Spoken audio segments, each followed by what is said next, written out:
Hey there, guys. Alrighty, today we are back with the great start. The Great War, Week 176. Halifax, Explosion, and Peace in the East. Now, before we dive in, make sure you go and check out the links in the description box below. I would love if you join the Discord and follow me over at Twitch. Aside from that, got nothing to say at the beginning of this video. Now, let's go ahead and dive right into the ship going boom boom. Even far from the battlefields, it happens now. Civilian casualties of the war. And this week, it happened in a flash. 10,000 victims of the war in one instant in Nova Scotia. Damn. All the way in Canada? Damn. Rip. Oh yeah, Halifax. Fucking duh. Halifax, Nova Scotia. I was thinking like, well, it is a ship, isn't it? Isn't there a ship, the SS Halifax? Or am I fucking crazy? I don't know. I'm Indy Nidell. Welcome to the Great War. Last week, the Eastern Front went quiet as Russia's new Bolshevik government began acting on its promises to pull out of the war. There was action in both German East Africa and Portuguese East Africa. The Germans counterattacked at Cambrai on the Western Front, and Armando Diaz worked hard reorganizing and rebuilding the Italian army after the disaster of the Battle of Caporetto. And that army saw some action in the field this week as the Austrians attacked them on the Asiago Plateau. On the 5th, Austrians stormed Montezuma and Castelgomberto, claiming 11,000 prisoners. They captured Montesissimo the 6th, and by the end of the week, they claimed 15,000 prisoners. This is fairly big action, but it won't be a major offensive. And this week, actually, a lot of people were discussing the prospect of major offensives. On the 1st, the Inter-Allied Supreme War Council was inaugurated at Versailles. French Prime Minister Clemenceau, British Prime Minister Lloyd George, Italian Prime Minister Orlando, American Colonel House, and Allied Generals Foch, Robertson, Wilson, Cadorna, and Bliss met. This council would, by the end of the month, satisfy David Lloyd George's hopes by rejecting British Commander-in-Chief Sir Douglas Haig's plans for another offensive in Flanders in 1918. In fact, they decided that there should be no great offensives anywhere in 1918. With Russia ending hostilities, Britain and France would have to fight the Germans alone until the Americans arrived in force, and that would take time. The Italians were still in it, of course, but after Caporetto, there was not a whole lot expected of them. The Central Powers did not need such a council to coordinate action and organization, basically because Germany no longer had allies that it could coordinate things with. The Ottomans were going to get some relief in the Caucasus, but they were exhausted and overextended, and the danger from the British in Palestine and the Arab Revolt. And German generals were kind of leading, or have been in charge of them anyways, at least the army in some cases. Was growing and growing. Bulgaria was safe for the time being, but couldn't do much more than hold the Balkans. That left Austria-Hungary. Like Germany, strangled by a blockade it couldn't hope to break, and suffering from malnutrition at the eve of another winter with no light, nor heat, nor food. There, the possibility of a rebellion against the war and those who began it was becoming ever more real, as people watched their children starve. This was its situation. Austria-Hungary was now little more than an empty shell. In 1917, Vienna conscripted into its tattered armies the 160,000 eligible men, boys really, born in 1900. That left it with no remaining sources of manpower except for whatever wounded veterans and repatriated prisoners of war. That is such a fucking quote. In 1917, you're 17 years old, you were born in 1900? Off to the front line. Every single one of you. What? Could be returned to active duty. The horses needed to move artillery were dying by the tens of thousands because there was no fodder. The 1917 potato harvest would be exhausted by spring. Monthly rifle production was plummeting from 113,000 in March 1917 to 9,000. Bandages were being made of paper because there was no cotton. Paper underwear was being issued to the troops. Bro, I just go commando. Like, what? How's paper gonna be any better than just going commando? Like, imagine, like, what if you get a paper cut on your pee-pee? Huh. Oh, visceral image there of a paper cut on the tip. Ha! Oh, that would hurt. Actually, would it? Yeah, that would hurt up. Well, never experienced one, so I can't really say how much it would hurt.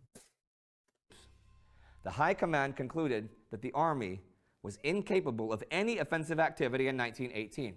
They had 44 divisions on the Russian front, now quiet, and 37 in Italy, but these were so depleted that they now numbered as little as 5,000 troops in some of them. Desertion was epidemic. The troops who did not desert were displaying an increasing inclination to revolt. This was especially true of returning prisoners of war, and in rural areas, life was reverting to a kind of Dark Ages barbarism. Deserters formed themselves into bandit gangs and preyed on local populations. There was one Austro-Hungarian general who had not given up on attacking, though. Former Army Chief of Staff Franz Conrad von Hotzendorf was busy making plans for an offensive out of the Tyrolean Alps and onto the plains northwest of Venice. He would soon be trying to sell his plans to Vienna. There was an offensive in progress on the Western Front this week, though, and it was coming to an end, the Battle of Cambrai. The Germans captured La Vacquerie III and now held a line that looped from near Marcon to Contin Ridge. Haig ordered a partial British retreat from the north part of the salient of the battle, and by the end of the week, the British gains of the battle were abandoned except for part of the Hindenburg line around Flesquières and Havrincourt. The withdrawal of British troops from Bourlon Wood was rendered necessary on account of the poison gas, pools of stagnant water, and numbers of dead bodies. Our men had almost to live in their gas masks, and the wood was a loathsome place. It did not command our positions, though when in our possession, it was inconvenient to the enemy, and they then therefore made every effort to gain it. Total casualties for the battle were over 40,000 for each side. Around 9,000 British and 11,000 German prisoners were taken. While the initial British success showed that combining new methods of attack and equipment could overcome just about any defenses, the German counterattack showed the devastating effect of their combo of stormtroop tactics, artillery, gas, and trench mortars. Germany would soon have another 500,000 men on that front as they were transferred from the Russian front. Now, on December 3rd, the former Russian Army General Staff, having surrendered to the Bolsheviks at Mohilev Station, were attacked by a mob of soldiers and sailors. Former Commander-in-Chief Nikolai Dukhonin was murdered after having been beaten bloody. General Lav Kornilov escaped. Thomas Masaryk, Czech leader, was in the area at the time organizing Czech POWs into military formations. It was Dukhonin that had approved allowing the Czechs to form an army to fight with the Russians. But now, Russia was leaving the fight, and the Czechs couldn't go home. They would be traitors in Austria-Hungary, and they couldn't stay. The Czech Legion would have to get out of Russia any way it could, and right now, that meant heading east, taking the 8,000-kilometer route across Siberia to Vladivostok, the only port from which they might escape.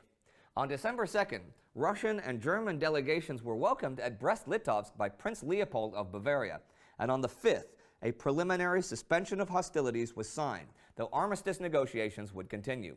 The two top Bolshevik negotiators were Lev Kamenev, Trotsky's brother-in-law, and Adolf Schoffe.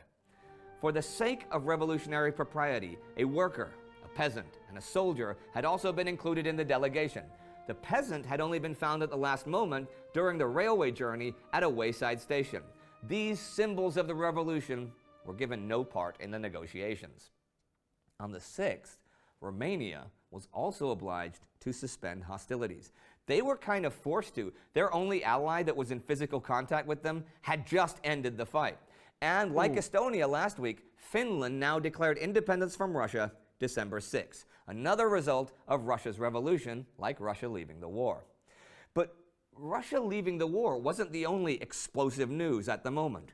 On the 6th, the French munition ship Mont Blanc exploded in the narrows of Halifax Harbor, Nova Scotia. After colliding with the Norwegian relief ship Imo, Mont Blanc was carrying 200 tons of TNT, Kaboom. 35 tons of high-octane gasoline, and 2,300 tons of picric acid.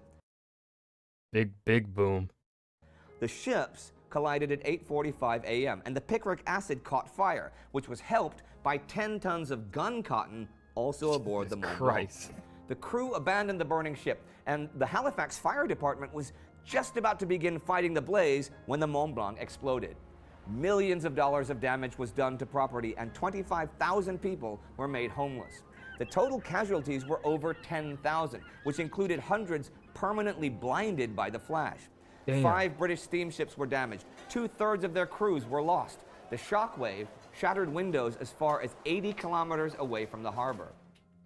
This blast was the largest man-made explosion before the development of nuclear weapons.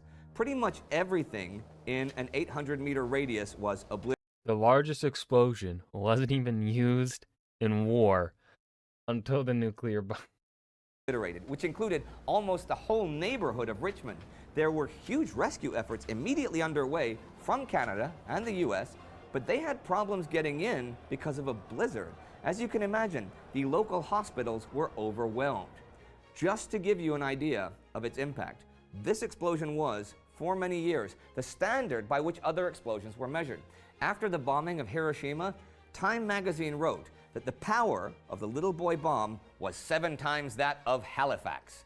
And as the week ended, the British captured Hebron in Palestine, and the US declared war on Austria-Hungary. And the Battle of Cambrai concluded. There was action in Italy. The Allied Supreme War Council met for the first time, and the Russians and Germans were negotiating peace. And an explosion rocked Nova Scotia, the largest man-made one in history at the time, though it was an accident. But make no mistake, those deaths, those wounded, and those blinded were casualties of the war, even 5,000 kilometers from the battlefields of Europe. See, that's how it happens now. You're not safe from harm anywhere anymore. This is modern war. Woo. If you want to know more about Canada during the First World War... No.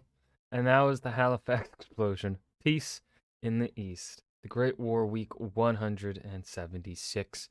Really chugging along in this series here. Yeah, I don't know what else. That explosion was big. Bigger than I thought. I've heard of it before, but I just I guess forgot about it. I don't know. I hope you guys enjoyed. Remember to hit that like button and subscribe for more, and I'll see you guys in the next video. Peace.